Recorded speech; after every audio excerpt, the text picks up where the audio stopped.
June 11 ഈ തീയതിയിൽ തിരുസഭ അനുസ്മരിക്കുന്ന വിശുദ്ധർ: വിശുദ്ധ ബർണബാസ്, വിശുദ്ധ ഫെലിക്സ്, വിശുദ്ധ ഫോർത്തൂനാത്തൂസ്, വിശുദ്ധ ഹെറേബാൾഡ്, വിശുദ്ധ പരീസിയൂസ്.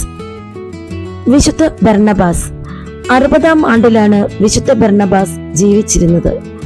പരിശുദ്ധാത്മാവിനെ സ്വീകരിച്ച ശേഷം അപ്പസ്തോലന്മാർ ആവേശപൂർവ്വം ഈശോയുടെ പുനരുത്ഥാനത്തിന് സാക്ഷ്യം വഹിച്ചുകൊണ്ടിരുന്നു.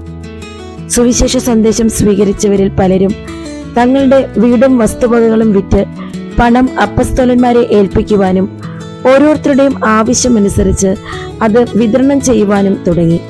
അങ്ങനെ തനിക്കുണ്ടായിരുന്ന വസ്തു വിറ്റ് പണം സ്ലീഹന്മാരുടെ പക്കൽ സമർപ്പിച്ചവരിൽ ഒരാളായിരുന്നു സൈപ്രസുകാരനായ യൗസേപ്പ് എന്ന ലേവ്യൻ. സ്ലീഹന്മാർ അദ്ദേഹത്തെ ബർണബാസ്, അതായത് ആശ്വാസപുത്രൻ എന്ന് പേരിട്ടു. അപ്പസ്തോല പ്രവർത്തനം 4-ാം അധ്യായം 34-36 വാക്യങ്ങൾ.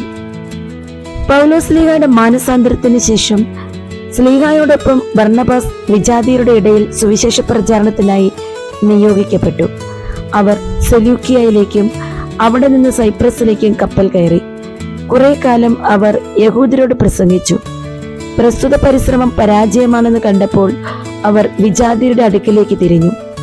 പൗലോസിന്റെയും ബർണബാസിന്റെയും പ്രസംഗങ്ങൾ കേട്ടവർ പൗലോസിനെ മെർക്കുറി എന്നും ബർണബാസിനെ ജുപ്പിറ്റർ എന്നും വിളിച്ചു. അപ്പസ്തോല പ്രവർത്തനം 14-ാം അധ്യായം 11-12 വാക്യങ്ങൾ.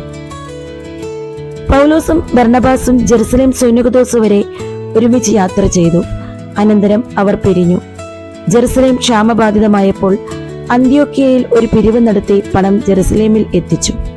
പിന്നീട് ബർണബാസ് ജോൺ മാർക്കിന്റെ കൂടെ സൈപ്രസിലേക്ക് പോയി.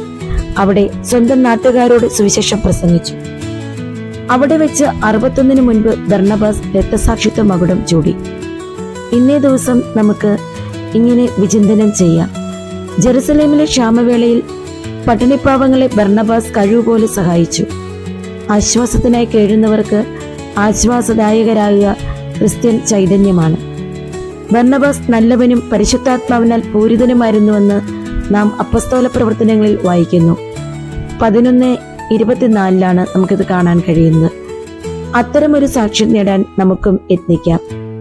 വിശുദ്ധനായ ബർണബാസെ, ലോകത്ത് ക്രിസ്തുവിനെ പ്രതി ഞങ്ങൾ പീഡിപ്പിക്കപ്പെടുമ്പോഴും ക്രിസ്തുവിന് അനുരൂപരായി ജീവിച്ചുകൊണ്ട്, ക്രിസ്ത്യാനികളായി ക്രിസ്തുവിന് സാക്ഷ്യം വഹിച്ചുകൊണ്ട്